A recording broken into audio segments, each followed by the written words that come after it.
പ്രിയപ്പെട്ടവരെ, നിങ്ങൾക്കെല്ലാവർക്കും എൻ്റെ വന്ദനം, വണക്കം. കഴിഞ്ഞ ദിവസം ഒരു ചാനലിൽ പരേതനായിരിക്കുന്ന പാസ്റ്റർ TS ബാലൻ അവറുകൾ നടത്തിയിട്ടുള്ള പ്രജാപതി ഖണ്ഡന പ്രസംഗങ്ങളെക്കുറിച്ച് ഒരു എപ്പിസോഡ് ഞാൻ കാണുകയുണ്ടായി. പെട്ടെന്ന് എനിക്ക് അദ്ദേഹത്തെക്കുറിച്ച് ഓർമ്മ വന്നു. അദ്ദേഹം മരിച്ചവരെവിടെ എന്നുള്ള ഒരു പുസ്തകം എഴുതിയിട്ടുണ്ട്. അത് ഞാൻ വായിച്ചപ്പോൾ അതിലെഴുതിയിരിക്കുന്നതെല്ലാം ബ്ലണ്ടറാണെന്ന് തിരുവചനത്തിൻ്റെ അടിസ്ഥാനത്തിൽ എനിക്ക് ബോധ്യമായപ്പോൾ ഞാനതിനെ ഒരു പ്രതിഗണനമെന്നുള്ള രീതിയിൽ ഒരു പുസ്തകം എഴുതി പ്രസിദ്ധീകരിച്ചു. എന്നാൽ അതിനു മുമ്പ് അദ്ദേഹവുമായി എനിക്ക് വളരെ ബന്ധമുണ്ട്. ഞാൻ മാനന്തവാടിയിൽ ജോലി ചെയ്തുകൊണ്ടിരിക്കുമ്പോൾ തൊട്ടടുത്തുള്ള ഒരു പീടികയിൽ ഡിഫൻഡർ ഇങ്ങനെ തൂക്കിയിട്ടിരിക്കുന്നത് കണ്ട് ഞാനത് വായിച്ചു. 1-2-3 കൊല്ലത്തോളം ഞാനത് പതിവായി വരുത്തി വായിക്കുകയും ചെയ്തു. കെട്ടുകെട്ടായി ഇരിപ്പുണ്ട്. അപ്പോൾ അദ്ദേഹം ഇത് ചെയ്യുന്നത് എന്തിനാണെന്നോ മറ്റോ ഞാൻ തിരക്കിയില്ലെങ്കിലും വേദപുസ്തകം അടിസ്ഥാനത്തിലല്ല എന്ന് മനസ്സിലാക്കിയപ്പോഴാണ് ഞാൻ ഖണ്ഡനം എഴുതുന്നത്. ഒരിക്കൽ അതോടുള്ള ബന്ധത്തിൽ ഉണ്ടായൊരു സംഭവവും എൻ്റെ ഹൃദയത്തിൽ ഓർമ്മ വന്നതുകൊണ്ടാണ് ഞാൻ ആ പുസ്തകം തന്നെ എടുത്ത് അതിൽ നോക്കി നിങ്ങളോട് സംസാരിക്കുന്നത്. ഞാൻ എഴുതിയ പുസ്തകം 2013 അത് പ്രസിദ്ധീകരിച്ചു. ധാരാളം കോപ്പികൾ വിറ്റ് തീർന്നു. ഇപ്പോഴും കുറച്ച് കോപ്പികൾ, അതിനിടയ്ക്ക് ഞാൻ ഇന്ത്യ വിട്ടു പോയതുകൊണ്ട് എല്ലാവർക്കും കൊടുക്കാൻ കഴിഞ്ഞില്ല. എങ്കിലും പലരും ഇപ്പോൾ അത് ചോദിച്ചു വാങ്ങിക്കുന്നുണ്ട്. ആ പുസ്തകത്തിൻ്റെ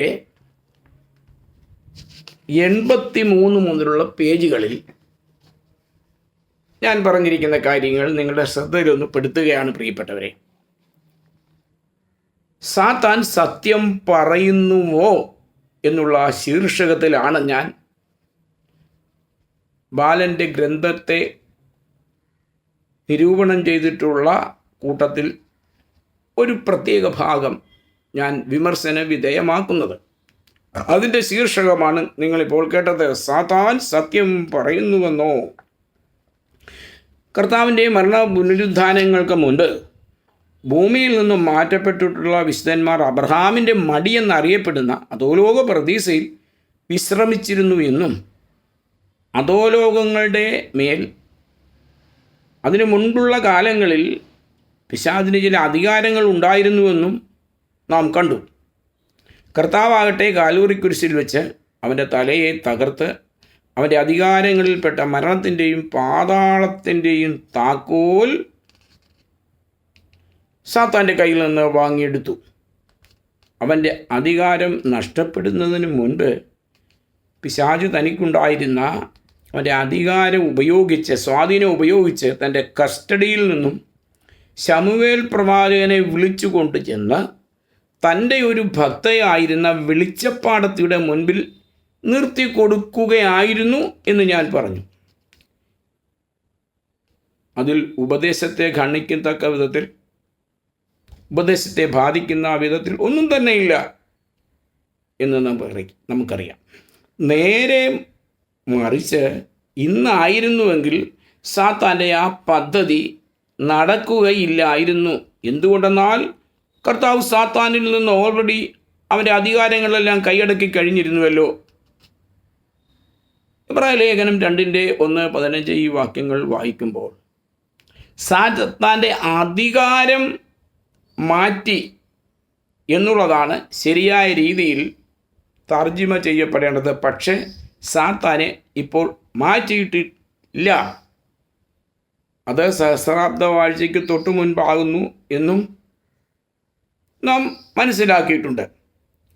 അന്നു നടന്ന ആ സംഭവം വളച്ചൊടിച്ചിട്ട് ദൈവാത്മാവിനെ ഭോഷ്കു പറയുന്നവനാക്കി, അർത്ഥാൽ ദുരാത്മാവിനെ സത്യസന്ധനാക്കി. നോക്കുക, ജനങ്ങളുടെ മുൻപാകെ പ്രസ്താവിക്കുവാൻ എഴുതിയ വാചകം ഇങ്ങനെ തന്നെയാണ്. ഏതായാലും അന്നു നടന്ന ആ സംഭവം വളച്ചൊടിച്ചിട്ട് ദൈവാത്മാവിനെ ഭോഷ്ക് പറയുന്നവനാക്കി അവിടെ വന്നത് ശമൂവേലിൻ്റെ വേഷം കെട്ടിയ പിശാചാണെന്ന് വരുത്തി തീർക്കുവാൻ ദുരാത്മാവിനെ ഹരിചന്ദ്രനാക്കി അവതരിപ്പിക്കുന്ന ബാലൻ്റെ വ്യാഖ്യാനം ഡിഫൻഡറിൽ വായിച്ചത് അതുപോലെ ഞാനിവിടെ ചേർത്തു. അതിങ്ങനെയാണ് ഇൻവേർട്ടഡ് കോമ ആരംഭിക്കുന്നു പുസ്തകത്തിൽ. വലിയുള്ള ഒരു അളവ് വരെ സാത്താൻ സത്യം പറയുക എന്നത് വെളിച്ചപ്പാടാത്മാവിൻ്റെ പ്രത്യേകതയാണ്. വെളിച്ചപ്പാടാത്മാവിനെ ജനം വിശ്വസിക്കുവാൻ ഇത് ആവശ്യവുമാണ്. സത്യം പറയുന്നത് പതിവാക്കിയ വെളിച്ചപ്പാടാത്മാവ് ഇവിടെ സത്യം പറഞ്ഞു. പൗലോസും കൂട്ടരും കള്ളന്മാരാണെന്ന് പറഞ്ഞിരുന്നുവെങ്കിൽ അത് പൗലോസിനേറെ ദോഷം ചെയ്യുമായിരുന്നുവെന്ന് ദുരാത്മാവ് മനസ്സിലാക്കി. എന്നിട്ടും വെളിച്ചപ്പാട ആത്മാവ് അങ്ങനെ ചെയ്യുന്നില്ല. അത്രയ്ക്കുണ്ട് വെളിച്ചപ്പാടാത്മാവിൻ്റെ സത്യസന്ധത. ഡിഫൻഡർ 2011 നവംബർ മാസം 16 പേജ് 5 സൂക്ഷിച്ചിട്ടുള്ളവരെടുത്ത് വായിക്കുക. ആവശ്യമുള്ളവർക്ക് ഈ പുസ്തകം ഞാൻ അയച്ചു തരാൻ കുറച്ചുകൂടെ എൻ്റെ കയ്യിലുണ്ട്.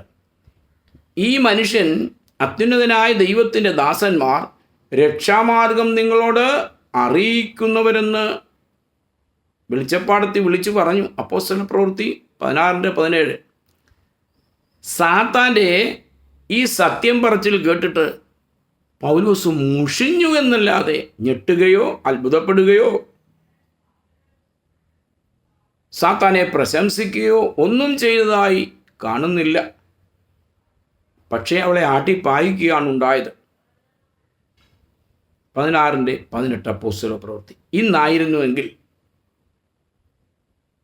എത്രയെത്ര വേദികൾ വെളിച്ചപ്പാടത്തിക്ക് വേണ്ടി ഒരുങ്ങുമായിരുന്നു എന്ന് കണ്ടു തന്നെ അറിയണം.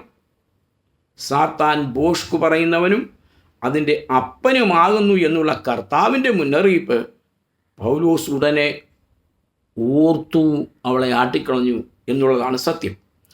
ഈ വസ്തുതകൾ അവഗണിച്ചിട്ട് സാത്താൻ പതിവായി ഒരളവ് വരെ അത്രയ്ക്ക് സത്യം പറയുമെന്നൊക്കെയാണ് ഡിഫൻഡറിൻ്റെ വ്യാഖ്യാനം. പതിവായി സത്യം പറയുന്ന പ്രത്യേകതയുള്ള സാത്താൻ ഭോഷ്ക് പറയുന്നത് എപ്പോഴൊക്കെയാണെന്ന് എന്ന് പറഞ്ഞിട്ടുമില്ല.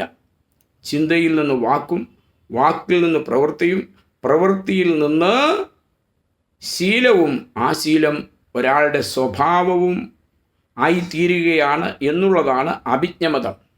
സാത്താൻ പതിവായി, അതായത് എപ്പോഴും സത്യം പറയുന്നവൻ എന്ന് പറയുമ്പോൾ സാത്താൻ്റെ സ്വഭാവം തന്നെ സത്യമെന്നാണ് ബാലൻ പറയുന്നത്. ഹൃദയത്തിൽ നിറയുന്നത് വായ പ്രസ്താവിക്കും എന്നാണല്ലോ പ്രമാണം.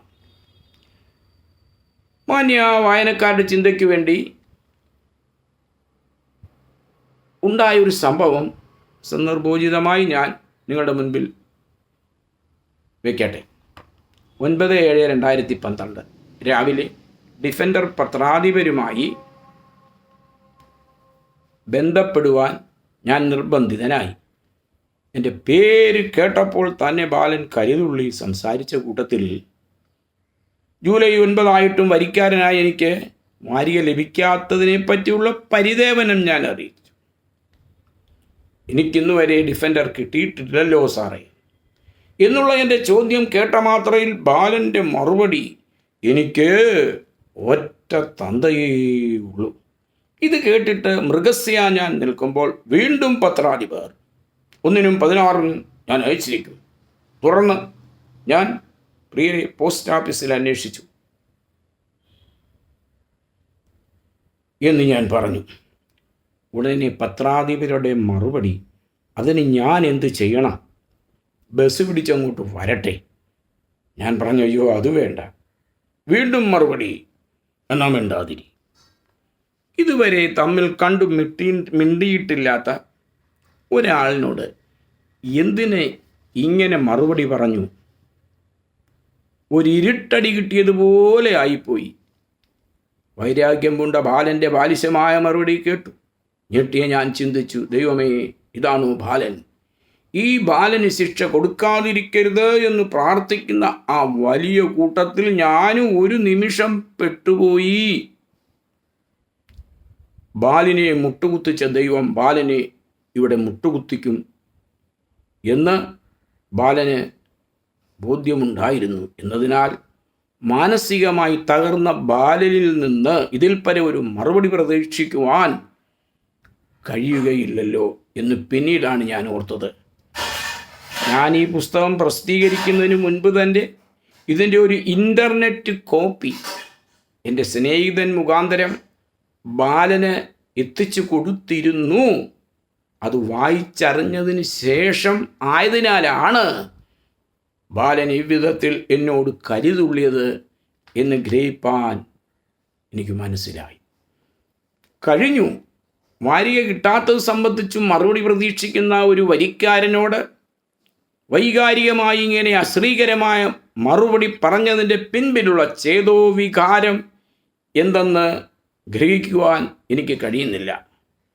ലോകത്തിൽ ഒന്നിൽ കൂടുതൽ തന്തമാർക്ക് പിറന്നിട്ടുള്ള ആരും ഇന്നുവരെ ഉണ്ടായിട്ടില്ല. എങ്ങനെയായാലും ഒരു സമയത്ത് ഒരാളിൽ നിന്ന് മാത്രമേ ഉൽപാദനം സംഭവിക്കുകയുള്ളൂ എന്ന സാമാന്യ ജ്ഞാനം പോലുമില്ലാത്ത പത്രാധിപരുടെ മനസ്സിൽ ഈ സമയത്തും തൻ്റെ പത്രത്തിൽ എന്നതുപോലെ തന്നെ നിറഞ്ഞു നിന്ന ചിന്ത, ഒരു സ്ത്രീക്ക് പല ഭർത്താക്കന്മാരുണ്ടായിരുന്നു, ഇപ്പോഴുള്ളവനും അവളുടെ ഭർത്താവല്ല എന്ന തരത്തിലുള്ള തരംതാണ മ്ലേച്ഛതയാണെന്ന് മനസ്സിലാക്കുവാൻ അധികമൊന്നും ചിന്തിക്കേണ്ട കാര്യമില്ല.